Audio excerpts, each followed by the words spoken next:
Hello, everyone. Welcome to the third episode of Wix Alumni Spotlight Series. Today, we are talking with Kayla Tran, and we're talking about the experience of going from college to full-time. My name is Linda. I'm Wix Alumni Liaison. Jackie, the next year's Wix Alumni Liaison.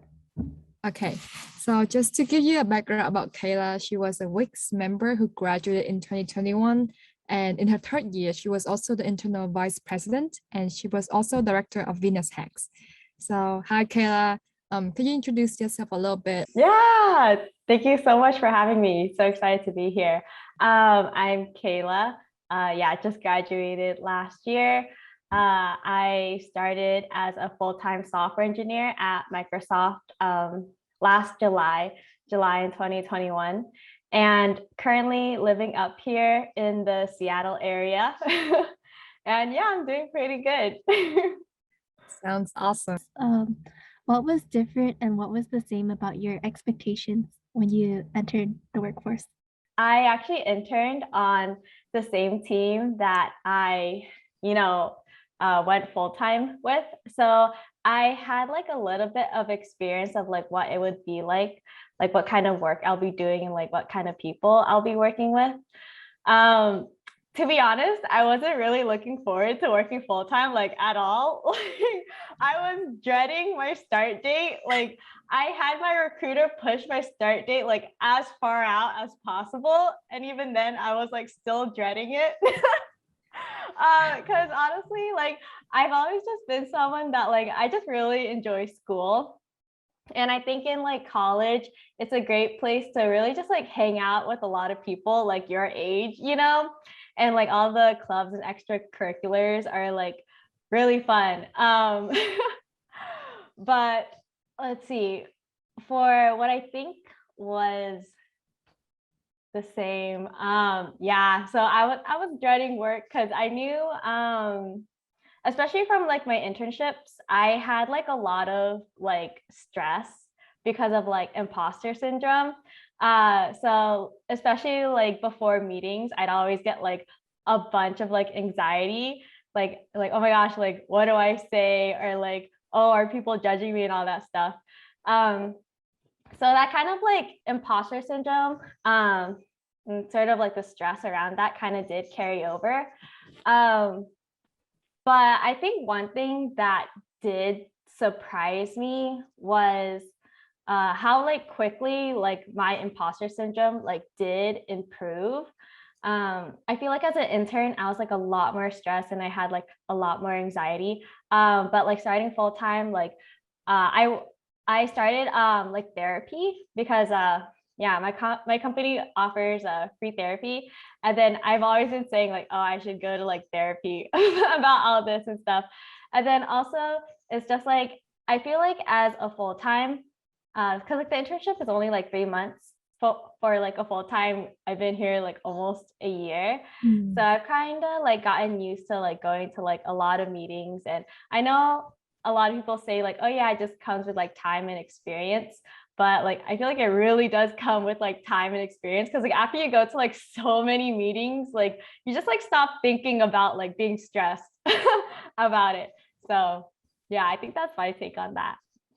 Do you have any tips for Wix members on how to adjust quickly to full-time working? The most important part for me was just finding like your support system, because especially when I went to UCI, my first year, I actually like didn't think I would stay in computer science, and that was until like I joined Wix. And then I was just like, so like, oh my gosh, like there's so many like cool like girls in computer science, like I could do this. So I feel like as a full-time, really finding like your own support system at work is really important. Yeah. So when you say support system, do you mean like a group that's similar to Wix at the company? Yeah. There are a lot of companies have like employee resource groups. So you can like join those clubs. And then also just like for me, I usually like rant about like some work stuff to like people that are like that are also like new grads, and they're also like new to the industry. So we kind of go through like similar like troubles and challenges. So we will like rant to each other. And yeah, that support system. And also just like finding like other like mentors at work, like seniors who can like help guide you and mentor you. I'd always like, I have like this one mentor that I really look up to. And whenever I have like, you know, tough questions or like I need someone to like review something, I always like send it to my mentor, be like, hey, like, can you look at this? And then yeah, so finding that mix of like, you know, also like your ex girls and also like people that you just like vibe with, share the same struggles, and then also finding like other like senior mentors. But yeah.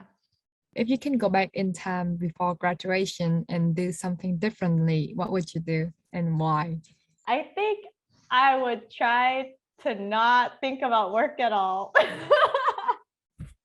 I remember like when it was like coming closer to my start date, I did spend like a little bit of time trying to like review like some code, like C# and like Scala code, because that's what I do right now. And I was like, oh my gosh, like when I start, I'm gonna be so out of it. Like I haven't been coding for months. But honestly, I shouldn't have done that at all. Like I shouldn't have even like thought about work, you know. I think it's really important to just like enjoy like the time off that you have, because like once you start work, you know, your vacation days are limited and you don't really have like scheduled breaks, you know, like in college it's like, oh, you have like December, but for work we don't have those scheduled vacations. So for Microsoft, it's like we get a few days off for Christmas. I think it's like 3 days, but most people, they do use vacation to take like 2 weeks off in December. But yeah, throughout the year, you have to be like deliberate about like, oh, I want to spend my vacation days here. Oh, I want to like spend my vacation days here, and, you know, plan it out. So yeah. From that to friends. So how do you make friends in like post grad? And also, have you struggled with making friends in work and outside of work? And what are some ways to stay in contact with friends that you've just made? Mm-hmm. Yeah, I think the easiest way is just either if you have like mutual friends, like meeting friends through other friends, or I know like like my company, we have a lot of like new hire events or like new grad socials. Definitely like go to those and try to find people with like similar hobbies. I feel like I mix well with people who have like either like the same like humor or like similar hobbies, where we can like, oh, like let's go play like badminton together, like, oh, let's play video games together, you know. So you'll definitely like have things to do together if you have those shared hobbies. But yeah. And on top of that, like maintaining socials, relationships, how do you deal with like work fatigue? That's a good question. I feel like I am not like the best at dealing with work fatigue. Especially I feel like the last few months have been like quite stressful for me, because recently I've been, you know, having like an existential crisis about like what I want, you know, to do at work and like who I want to become and stuff like that. In terms of work fatigue, I say like definitely like plan out your vacations. So for example, like in February, I went to Hawaii, and then next week I'm actually going to Canada. And then in June, I'm visiting like my family back in San Jose. So definitely like when I plan those trips, it gets me really excited. And it gives me things to look forward to, and also like motivates me to like do work, because I'm like, oh, like I need money to do this, or like I need money for like my plane ticket. So yeah, definitely just like planning some fun events and giving yourself something to look forward to and something to like work towards. That helps me out with like my work fatigue. Yeah. Besides the planning, like how do you like temporarily deal with work fatigue? Book like a trip to Vegas like in 2 weeks. For me, I've also just been finding like a lot of like little things that make me happy. Like for example, I go on a lot of walks now. I go on walks like almost like every day if it's not raining, like crossing my fingers when it's not raining up here. Yeah, I feel like that helps me like calm down my mind. I'll just like go on a walk and like listen to music or like listen to like a podcast. So that helps me like, you know, calm down and also like be less stressed on like a everyday sort of thing. Yeah. That's a very healthy habit to Yeah. develop. Getting in like a lot of steps. If you had to move locations for work, how was the move and the new location if you have moved? For full time, I moved up here to the Seattle area. Honestly, moving is very, very stressful. Just coming up here, so I live alone in like a 1-bedroom apartment. So things like, oh, I have to like get my own furniture, then I have to like get my own groceries and all that stuff. It was quite stressful. I think my advice is definitely like take it one step at a time. You know, trying to like do everything like all at once at the beginning is stressful. Like it took me a while to get like my like decorations for my apartment. Like my apartment still is like barely decorated. But I'm just at the beginning, I was trying to get like all my furniture like all at once, and it was just so stressful. So I was like, okay, I'm just gonna like take it slowly, you know. I'll get decoration when the time is right. But yeah. Do you have any advice for living alone? I honestly love living alone. I feel like over time I turned more into like an introvert. Like I'm pretty extroverted in the way like I like to talk to people and in social events. Yeah, I think I'm pretty talkative and I also like to plan a lot of social events. But like after the social events, like I'm like super drained. You know, my social battery is like depleted.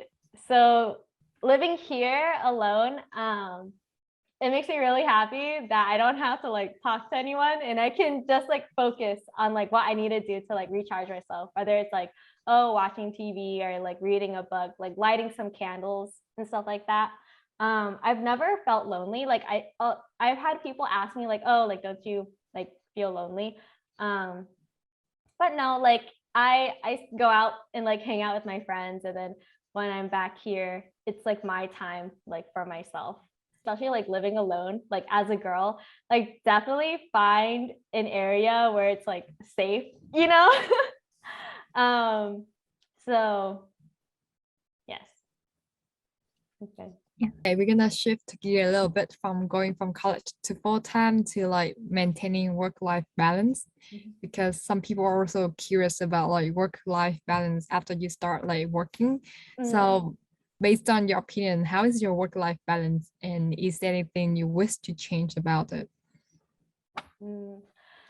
I think my work-life balance is pretty good. I feel like it can always be better. There are definitely like ups and downs at work where it's like, there are more like stressful periods where I do work like a few hours at night. And then there are more like chill periods where I'll just, you know, end early, you know? Let's see. I think for work-life balance, definitely just like try to have plans with people so that you can't work And also just like having friends that can like keep you like accountable, you know. Sometimes like if my friends are working like late at night, I'm like, hey, like, yo, it's midnight, like get off. Like it's not that important, you know. um so yeah, just having friends that can like support you, keep you accountable definitely helps out with that. But yeah, I think also just like finding hobbies that you like. I think for me, one thing that I really liked is I'm kind of like finding my love again for like hobbies that I did in the past. So like in high school, I used to play badminton. And then at the end of high school, I kind of didn't like playing badminton anymore because like all the like competitiveness, it kind of like drove me away where I didn't really want to play anymore. But now I just started to play badminton again. So it's been really fun. And I like how it's like I can play badminton because I like it and because I enjoy it instead of like, oh, like I have to like play like competitively. I have to play for my high school and stuff like that. So yeah, just like reinventing like my love for like past hobbies has also been helpful. So what would you do when you start to feel that your work-life balance is kind of tipping off to where you don't want it to be?